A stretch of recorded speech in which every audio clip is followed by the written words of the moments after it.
Hello everyone, my name is Muhammad Salman. I'm from 12 Science A. I will present about my invention product. The title of my invention product is The Use of Cellulose in Bioethanol Production from the Bomb of the Ribbon Hangwana Malayana and Banana Tundun. Move to background. My background are for fuel substitutes, and the second to process banana stalks and excess unused forest lily stalks. Move to problem formation. 1. Can banana tundun and wild lilies be used as materials for making bioethanol? And the second, what is the alcohol concentration obtained from the manufacture of bioethanols based on lily and banana stalks? And the objective of my invention is to prove that the use of cellulose enzymes for the manufacture of bioethanol made from lily of the jungle and banana stalk can produce high quality alcohol content. The benefit of this research are: 1. For the writers, it becomes a reference for processing natural ingredients into something new. And the second, for the readers, insight into bioethanol-based materials like no-cellulosic lily. And the third is for the community's economy. Through this research, we can improve domestic ethanol production, and through this research we can reduce problems of tax water ecosystems, especially in the PT GPM area. Move to literature review. First is Ani Yudhoyono. She said, bioetanol adalah zat pelarut ataupun sebagai salah satu bahan dasar pembuatan biofuel. Etanol pada umumnya diolah melalui proses fermentasi glukosa. Karena pengaruh bioetanol sangatlah penting bagi teknologi industri saat ini. Bioetanol telah diproduksi secara massal, namun antara jumlah produktivitas bioetanol yang diedarkan masih belum mencukupi kebutuhan nasional. Hal ini disebabkan karena pasokan bahan baku yang minim dibanding dengan jumlah permintaan produktivitasnya. Produksi bioetanol sangatlah bergantung dari bahan pati atau amilum yang dibutuhkan untuk kebutuhan pangan sehari-hari.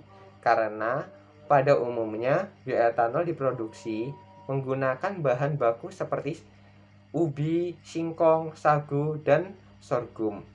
Ada pula yang dibuat dengan tanaman yang kadar gulanya tinggi seperti tebu, sorghum manis, dan buah bit. And the second is bird. He say, bakung rimba merupakan tumbuhan yang berkembang biak dengan stolon dan hidup di perairan air tawar. Mereka tergolong tumbuhan yang berkembang biak sangat cepat. Maka hal itu dapat merusak ekosistem air tawar, contohnya danau. Namun, di balik efeknya merugikan yang ditimbulkan olehnya, bakung rimba merupakan tanaman yang memiliki kadar serat yang tinggi. And the third is Rahwati. She said, pisang merupakan salah satu tanaman yang di setiap bagian dapat dimanfaatkan. Tidak hanya buahnya saja, batang pisang juga dapat dimanfaatkan menjadi berbagai olahan, kerajinan, atau makanan. Pisang juga telah menjadi komoditas utama di berbagai wilayah di Indonesia. Kandungan serat yang terdapat di pohon pisang sebesar 13%, berpotensi menjadikan tangkai tundun pisang sebagai bahan baku pembuatan bioetanol. For the research method, the time is start from January until May 2021, and the place PT GPM Housing 1 Block A011. Move to tools and materials. The tools are, there are knife, basin, air texture, scales, measuring cup, spoon, and glass. And the materials are the inside of the lily of the jungle, cellulose enzyme, yeast, water, and this is the video how to make bioethanol. Stay tuned.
And this is the result. There are two results.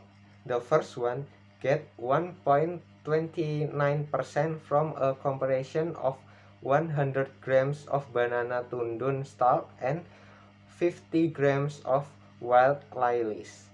And the second result is 1.745% from a comparison of 100 grams of wild lily and 50 grams of banana stalks. And this is the conclusion. 1. Daffodils and banana stalk can be used as raw material for making bioethanol. And the second comparison that has the highest content is 100 grams of wild lily and 50 grams of banana tundun with a alcohol concentration of 1.745%.